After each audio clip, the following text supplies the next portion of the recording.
नमस्कार। NMF news के special programme में आप सभी का स्वागत। आज बात करेंगे अजीत डोभाल की और रूसी राष्ट्रपति व्लादिमीर पुतिन की। अजीत डोभाल ने मुलाकात की है रूसी राष्ट्रपति से। हालांकि आमतौर पर एक देश का राष्ट्रीय अध्यक्ष दूसरे देश के राष्ट्रीय अध्यक्ष से ही मिलता है, लेकिन एनएसए से, किसी भी देश के एनएसए से कोई भी देश का प्रधानमंत्री हो या राष्ट्रपति हो, आमतौर पर मुलाकात नहीं देखी जाती। लेकिन आजकल जियोपॉलिटिक्स में जो कुछ चल रहा है, जिस तरीके से अमेरिका का इंटरफेरेंस चल रहा है एशिया प्रांत के अंदर, अमेरिका में चुनाव भी होने हैं और कमला हैरिस डोनाल्ड ट्रंप के बीच जो प्रेसिडेंशियल डिबेट हुई, उसमें कहीं ना कहीं कमला हैरिस से पिछड़ते हुए नजर आए डोनाल्ड ट्रंप को भारत का समर्थक बताया जाता है। जब आपने याद होगा आपको, हाउडी मोदी के नारे लगे थे जिस वक्त नरेंद्र मोदी गए थे अमेरिका में पिछले चुनाव के दौरान, और कमला हैरिस के समर्थन में राहुल गांधी पहुंचे हैं, इस तरीके की बातें जब राहुल गांधी का दौरा अमेरिका का हुआ। लेकिन अजीत डोभाल रूसी राष्ट्रपति से क्यों मिले, इस मुलाकात में क्या खास है, जो पर्दे के पीछे की कहानी है, उसी को जानने के लिए मेरे साथ मौजूद है हमारे वरिष्ठ सहयोगी पंकज प्रसून। बहुत बहुत स्वागत सर आपका। Thank you. इस मुलाकात का मतलब क्या है? ये मुलाकात दिख रही है, डोभाल साहब ने कहा कि यूक्रेन जो मोदी जी गए थे उसके बारे में चर्चा करने, उसकी रिपोर्ट देने के लिए वो पहुंचे थे, लेकिन अंदर की क्या कहानी है? देखिए, सोशल मीडिया में कई तरह की बातें हैं। पहले मैं पंच लाइन दे देता हूँ, व्हेन केजीबी मीट्स रॉ। जो अजीत डोभाल साहब हैं वो रिसर्च एंड एनालिसिस विंग के लिए काम करते थे और भारत में सुपर जासूस उसे कहा जाता है उन्हें, और जो केजीबी है उनके जासूस हैं पुतिन, और वो भी अपने देश में सुपर जासूस माने जाते थे। तो इसलिए कहा जा रहा है कि व्हेन रॉ मीट्स केजीबी। तो पहली बात तो ये है। दूसरी बात, ठीक है, पहले तो ऑफिशियली ये बताया गया कि चूंकि प्रधानमंत्री नरेंद्र मोदी का यूक्रेन दौरा हुआ था और यूक्रेन दौरे में क्या कुछ हुआ है उसे ब्रीफ करने पहुंचे थे अजीत डोभाल। पर बात सिर्फ इतनी नहीं है। अगर सिर्फ इतनी बात होती तो आज तक अपने पूरे करियर में व्लादिमीर पुतिन किसी भी देश के राष्ट्रीय सुरक्षा सलाहकार से नहीं मिले हैं। यही खटक रही है चीज। नहीं मिले हैं। खटकना नहीं है, ये अलग सिग्नलिंग जो होता है ना इंटरनेशनल पॉलिटिक्स में, वो बहुत स्ट्रांग होता है कि आप सिग्नल क्या दे रहे हैं। एक ऐसे व्यक्ति से व्लादिमीर पुतिन मिल रहे हैं जो कि सुरक्षा का विशेषज्ञ है और वो पूर्व जासूस है और वो मास्टर ऑफ नेगोशिएशन है कहीं भी। अब जब रशिया अफगानिस्तान से हट गया था और वो जो तालिबान का उदय हुआ उसके बाद अमेरिकी फौजें चली गईं, तो जिस तरीके से टैकल किया है भारत ने अफगानिस्तान को और तालिबान को, रशिया में इसकी चर्चा होती है और इसके पीछे जो इंसान है वो अजीत डोभाल है। आज तो पाकिस्तानी ये आरोप लगाते हैं कि अजीत डोभाल के कहने पे तालिबान पाकिस्तान पे अटैक कर रहा है।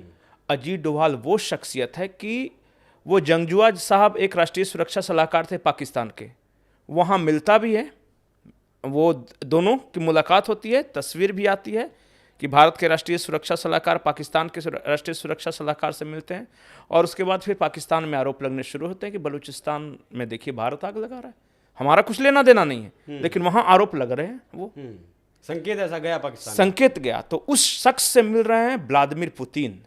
एक रहस्यमयी शख्सियत है भारत का और एक रहस्यमयी शख्सियत है रूस के, और दोनों के बीच मुलाकात हो रही है। और ये सिग्नलिंग जो है ना वहाँ, वो सिग्नल बहुत दूर तक पहुँचा होगा, यूरोप तक, नाटो तक, अमेरिका तक, कि हम क्या कर रहे हैं। अब आते हैं हार्ड फैक्ट्स पे कि क्या परिस्थिति है। रशिया अभी यूक्रेन के साथ वॉर में है। बिल्कुल। यूक्रेन के पीछे पूरी अमेरिकी और नाटो की ताकत लगी हुई है, कोई दबी छुपी बात नहीं है।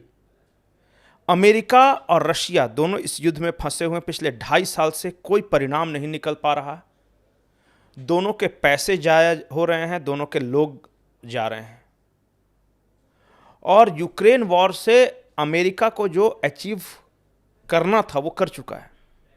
अब दोनों पक्ष, अमेरिका और रशिया, दोनों चाह रहे हैं कि इस डेडलॉक का कुछ तो सॉल्यूशन निकले। सॉल्यूशन कहाँ से निकलेगा? कौन नेगोशिएशन करेगा? भारत। यूएनओ की हालत देख रहे हैं, वो तो नेगोशिएशन करने लायक है नहीं। नहीं। और चाइना कर नहीं सकता क्योंकि चाइना खुल के रशिया के साथ है। तो एक ऐसा देश जिसका से नाटो में भी हो, अमेरिका में भी है, और जिसकी बात रशिया भी मानता है और फिर यूक्रेन भी मानता है। दुनिया में कौन सा ऐसा मुल्क है? इकलौता मुल्क भारत। एक तो वो इंटरेस्ट हो सकता है। दूसरा, इकोनॉमिकल पॉइंट ऑफ व्यू से देखिए तो अमेरिका के लाख मना करने के बावजूद भारत रशिया से सस्ता कच्चा तेल खरीदता रहा, और इस वजह से अमेरिका में रिएक्शन भी है। आपने हाल के दिनों में खबरें कुछ देखी हैं? धीरे धीरे अमेरिका में और भारत में एंटी अमेरिकन सेंटिमेंट्स या डीप स्टेट की वजह से, या फिर वो आज से 2 साल पहले की आप तुलना कीजिए या 3 साल पहले जब ट्रंप थे या ओबामा थे, तो एक बोनहोमी बोलते हैं उसको, बहुत गर्माहट थे रिश्तों में कि ये कर देंगे, भारत अमेरिका मिलकर ये कर रहा है वो कर रहा है। जब बाइडेन आए तो थोड़ा सा एक ठीक है, पॉलिसी इश्यूज है तो दोनों साथ साथ चल रहे हैं, लेकिन एक ठंडापन थोड़ा सा है, वो उत्साह नहीं दिख रहा है। और फिर भारत की मीडिया में एक खबरें चलनी शुरू हो जाती है कि अमेरिकन डीप स्टेट मोदी सरकार को अपदस्थ करना चाहता है। जॉर्ज सोरोस वाला फैक्टर आ जाता है, रॉकफेलर फाउंडेशंस के पैसे आ जाते हैं, फोर्ड फाउंडेशंस के पैसे आते हैं, मणिपुर में इशू होता है, स्यूडो क्रिश्चियन स्टेट की बात निकलने लगती है। ये सारा कुछ जब आने लगता है कि तो फिर असर तो पड़ेगा ना। वो एक तरफ रशिया और इजराइल हमारा ट्रस्टेड फ्रेंड है। इजराइल और ईरान के वॉर में भारत दोनों का दोस्त है। ईरान भी भारत पर भरोसा करता है, इजराइल भी करता है। रशिया यूक्रेन के वॉर में यूक्रेन भी भरोसा करता है, रशिया भी हम पे भरोसा करता है। तो मुझे ऐसा लगता है कि एक न्यू वर्ल्ड ऑर्डर, जिसकी बात एस जयशंकर साहब हमेशा करते रहे, न्यू वर्ल्ड ऑर्डर बन रहा है जिसमें भारत की अहम भूमिका रहेगी। चाहे वो रशिया हो, यूक्रेन हो, इजराइल हो, ईरान हो, हर देश, और सऊदी अरबिया हो, हर देश ये मानता है कि अमेरिका की चौधराहट से बहुत नुकसान हुआ है दुनिया का। तंग है दुनिया इस वक्त, परेशान हुई है दुनिया, कई लोग मारे गए हैं, हजारों अरबों डॉलर बर्बाद हुए हैं इस वजह से कि अमेरिका सिर्फ अपना प्रभुत्व रखना चाहता है। एक ऐसा देश दुनिया को चाहिए जो ये कहता हो कि अस्थायी शांति तो हमारे कहे रास्ते पर चलकर ही आ सकती है। आपने अपना लिया ना यूरोपियन तरीका, दुनिया में शांति आई? नहीं आई। अमेरिकन को देख लिया ना, नहीं आई। एक बार भारत के फिलॉसफी से सोच के देखो, वसुधैव कुटुंबकम, सारी दुनिया परिवार है हमारा, और हम किसी के खिलाफ नहीं है। भारत कभी किसी के खिलाफ नहीं है। भारत हर जगह सबको साथ लेकर चलता है, शांति समृद्धि चाहता है, मानव हित की बात करता है। ये फिलॉसफी जो हम सनातन फिलॉसफी कह ले, या ये जो हमारा जो हजारों सालों का जो हमारा सिविलाइजेशन है, हमने भी आपस में लड़के झगड़ के सब कुछ करके वो जो इवॉल्व किया है, उससे एक बार दुनिया महसूस करके देखिए। वो फिलोसफी तो दुनिया समझ गई। शायद उसी का ये कारण था कि जेलेंस्की ने खुद कहा था कि अगली जो शांति वार्ता हो वो क्यों ना भारत में करवाई जाए। इस बात यही तो इफेक्टिव होगी। बिल्कुल, इस बात को तो अगर पुतिन आए, जेलेंस्की आए, अगर अमेरिका डिस्टर्ब ना करे पीछे से, मैं उसी पर तो अस्थायी शांति हो सकती है, और भारत ही वो कर सकता है। हाँ, मैं उसी पर आ रहा था कि अमेरिकी डिस्टर्ब अगर ना करे, यूक्रेन और रशिया को तो छोड़ दें अगर एक साइड, उसके बारे में हमने बात कर ली, लेकिन जिस तरीके से प्रधानमंत्री मोदी ने रशिया की यात्रा की, उस पर भी अड़ंगा लगाने की कोशिश की अमेरिका ने, लेकिन बावजूद इसके हमने यात्रा की, भले हमने वहाँ कोई द्विपक्षीय समझौता नहीं किया है, कुछ नहीं किया। अब खबरें ऐसी हैं कि प्रधानमंत्री का दौरा कभी भी अमेरिका हो सकता है, अमेरिका प्रधानमंत्री जा सकते हैं। मुझे लगता है इस परिप्रेक्ष्य में अगर मैं आपसे बात करूं इस मुलाकात की, डोवाल और पुतिन की मुलाकात की, मुझे लगता है अमेरिका में अभी प्रेसिडेंट इलेक्शन चल रहा है, और जब तक वो सेटल डाउन नहीं होता, क्योंकि चुनाव का माहौल है, प्रधानमंत्री शायद वहां न जाए, उससे पहले एक बार रशिया विजिट कर लेंगे। ये एक बार फिर दोबारा जी नहीं, लेकिन अब तो नंबर तो पुतिन साहब का है। नहीं, या पुतिन आए या मोदी जाए, रशिया के बीच यही है कि एक बार आपके नहीं, राष्ट्राध्यक्ष आएंगे, एक बार हमारे आएंगे। ब्रिक्स का जो शिखर सम्मेलन होने वाला है रशिया में, उसमें मोदी जी भी पार्टिसिपेट करने वाले हैं। तो उस बहाने एक राउंड की और मुलाकात होगी। और इस बार जब तक वो प्रेसिडेंशियल इलेक्शन चल रहा है, अब ज़्यादा नहीं, 3-4 महीने का विषय है, एक बार पता तो चले कि आ कौन रहा है। उसके बाद नए सिरे से पोजीशनिंग होगी वगैरह। फिर से ये होता है जब भी कोई सरकार बदलती है तो फिर नई सरकार के साथ तारतम्यता बैठाना, और जो बनेगी कमला हैरिस का स्टैंड क्या रहेगा, जो बिडेन वाला स्टैंड ही रहेगा या ओबामा वाला रहेगा, दोनों में फ़र्क था। भारत के लिए ओबामा का जो स्टैंड था वो ज़्यादा friendly in comparison to Joe Biden था। और कमला हैरिस का जो बैकग्राउंड है वो कश्मीर की आज़ादी का समर्थन करती हैं। इनके पिता लेफ्टिस्ट प्रोफेसर रह चुके हैं। हम भले ही खुश हैं कि वो भारतीय मूल की, हाँ, भारतीय मूल की है, पर क्या भारत के साथ भी है? कहीं ऐसा नहीं कि भारत के लिए कुछ गलत हो जाए। देखिए, कोई भी राष्ट्रपति आज की तारीख में आएगा, भारत से दुश्मनी तो नहीं मोल लेगा, क्योंकि जितना बड़ा बाजार, जितनी बड़ी अर्थव्यवस्था और जितना स्टेक है भारत का। Bharat second largest purchaser of arms है। भारत फर्स्ट, मतलब single largest purchaser of pharmaceuticals है। मतलब जो कि दवाएं आप बोल रहे हैं, फार्मा लॉबी बहुत स्ट्रांग है दुनिया की। भारत के पास सेकंड सबसे ज़्यादा consumer of oil and natural gas है। भारत दुनिया की सबसे तेज़ी से बढ़ती अर्थव्यवस्था है। हमने चाइना को पीछे छोड़ दिया है ग्रोथ रेट में। भारत ने पॉपुलेशन में चाइना को छोड़ दिया है पीछे। इतनी बड़ी आबादी है, इसको आप बिल्कुल इग्नोर तो नहीं कर सकते। नहीं, वो वक्त चला भी और एम्बिशियस भी है भारत। आज भारत के नौजवान, आप अपने पिताजी की पीढ़ी से या फिर आज से 20 साल 25 साल पहले जो भारत का अप्रोच था, आज की तारीख में भारत ज़्यादा एसर्टिव है, अपनी बातें खुलकर रखता है। विदेश मंत्री एस जयशंकर के बयान सुनिए। भारत ज़्यादा प्रोएक्टिव है मोदी जी के आने के बाद। कहीं भी होता है तो भारत उसमें अपना स्टैंड रखता है वो, बिल्कुल, और उसके स्टैंड को दुनिया मानती है, सुनती है। और ये पोजीशन चेंज जो होता है ना, हम अगर थर्ड लार्जेस्ट इकोनॉमी हैं अमेरिका चाइना के बाद, तो इसका इम्पैक्ट है। आज विदेश नीति मोस्टली ट्रेड एंड कॉमर्स है, और जिन देशों में डिस्टर्बेंस है वहाँ सिक्योरिटी इश्यूज होते हैं। लेकिन ज़्यादा जो आप विदेश मंत्रालय के अलग अलग विंग में जाएगा तो जो कॉमर्स जो होता है ना, वो ज़्यादा ये समझौते हो रहे, वो समझौते हैं वो। अच्छा पंकज जी, एक आखिरी सवाल, बहुत छोटी सी टिप्पणी चाहूँगा। पुतिन और डोवाल की मुलाकात के बाद अमेरिका का रुख कुछ बदलेगा भारत के प्रति? अमेरिका सतर्क है। अमेरिका सतर्क है, ऑब्जर्व कर रहा है।